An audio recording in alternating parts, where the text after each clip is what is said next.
What have I been playing? Yeah. Very recently, in fact, a couple of things. First of all, Street Fighter 4, which is out now by the time you listen to this. I presume whenever you listen to this, it certainly won't be out before. This won't be out before it's out, but yeah, Street Fighter 4. In terms of beat 'em ups, it's been away for a while. You've had the likes of Soul Calibur and Tekken and Dead or Alive and etc. etc. etc. come out, and none of them have really quite done it. They've tried different things, either going over the top, or they've tried to put real depth into it, and it just hasn't quite pulled off. Street Fighter 4, I'm going to say it now, from what I've played so far, is the best beat 'em up probably of all time. Probably. Oh, that's an outlandish claim. Definitely of this generation. And if you like beat 'em ups in any way, go and buy it, because it's fantastic. First of all, the graphics are phenomenal. It's got like this kind of, it's 3D but made to look 2D, cartoony, cell shading thing going on, but it works great. The photos and videos don't do it justice whatsoever. Once you've got it on HDTV, it looks absolutely amazing. The animation's fantastic. It just feels, when you do a move, it actually feels like you're doing the move. And if you bring in combos, because I still remember playing Street Fighter 2 way back when, and they've kept a lot of the moves in and such, and you just pull these combos out, and it works really well. Yeah, so I mean, Namco have got Tekken coming on the way, and they've really got to step their game up if they're going to compete. I will say though that they have seemed to have gone down the route of trying to cater for casuals more, because in the old Street Fighter games you'd put it on easy, and if you're new to it you'd still lose all the time. But easy on this is very easy. The computer character doesn't attack or anything, so you need to go from medium onwards. But I mean, the story mode's fantastic.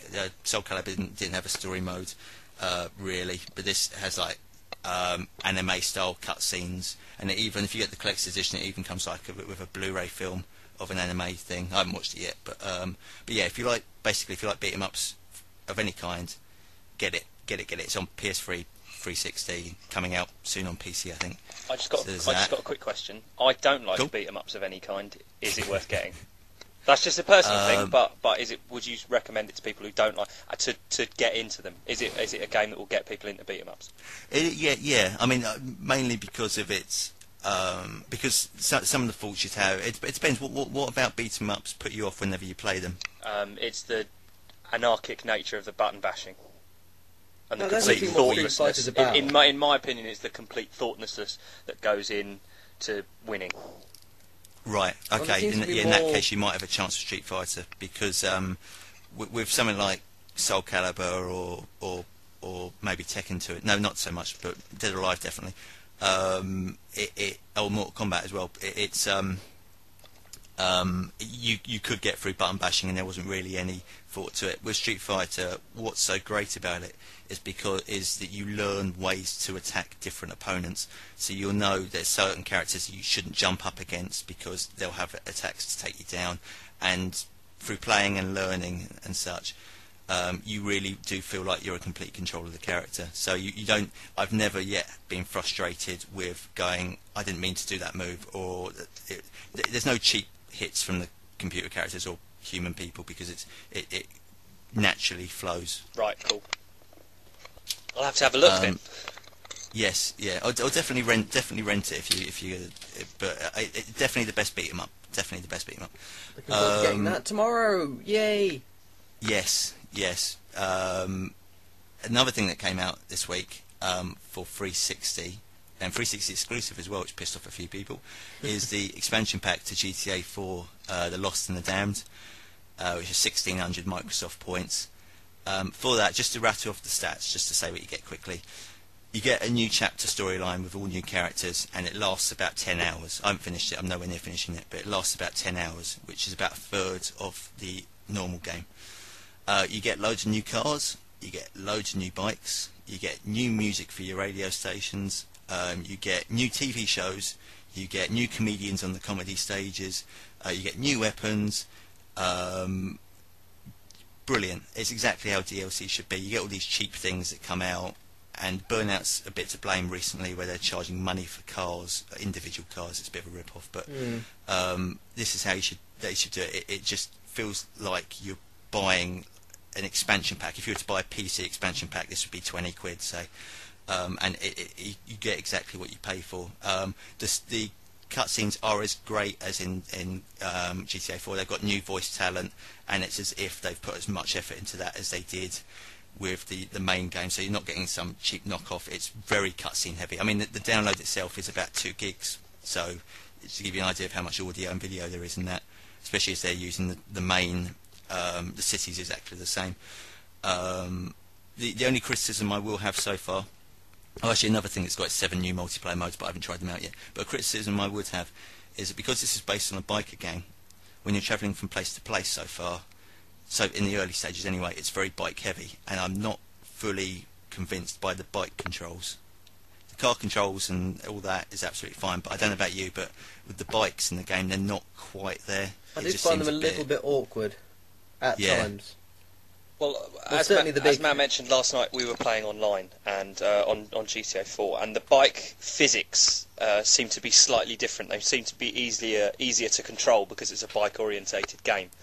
Yes, it is definitely improved a bit. It is definitely improved. But you still feel not enough.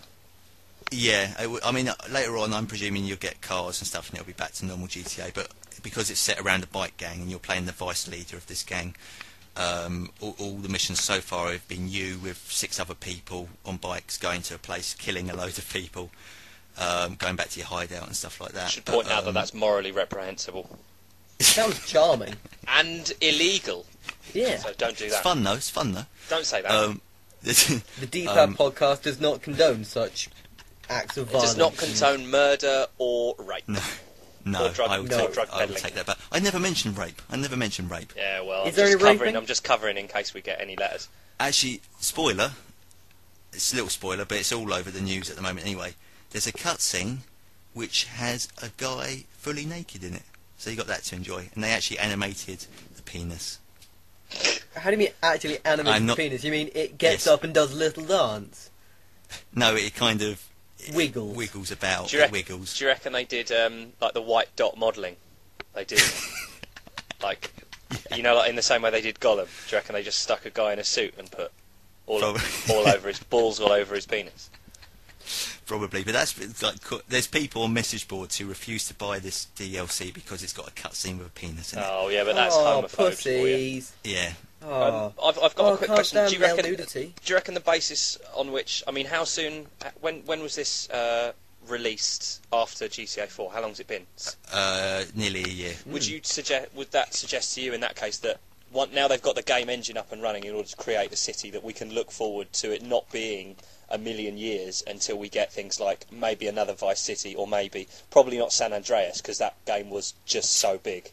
Well, you say that, but the time difference between Vice City and San Andreas was just 1 year between releases. So that in 1 year they managed to get from Vice City to San Andreas. So there's no reason why not. I mean, as far as DLC goes, they have said there is another pack. Again, it's 360 exclusive, but it's apparently towards the end of this year there's going to be another one of this size coming out. Fantastic. Which will add a ton. They're going down the Burnout approach, where they'll just add more and more content to this city they've already got, and then it'll just you'll never get bored of it, basically. Certainly, it seems like a really good way of doing it. Well, I'm not bored of the city yet. I've finally got back into playing the campaign again. I've worked out a way I can actually see it on the telly I'm using, and I went back into play it. Yeah, and it's brilliant. I forgot how good it is. How it's unlike anything impressive. else, but it's phenomenal for May last year that it still feels fresh. Yeah. Okay, but definitely get it. They're the two main things. I just want to give a couple of shout-outs before I'm done to things I won't talk about in detail, but F.E.A.R on PS3, fully recommend it. If you've got a PS3 and PlayStation Network, download it. You'll love it. It's only £6. I won't say too much about it because that would spoil it, but just get it. Get F.E.A.R. The critics are right. And F.E.A.R 2, which F.E.A.R 2 it's an alright shooter. I like the first one a lot more. This one it's less gross. It's less scary and more just disturbing. Decent graphics. AI is as good as always.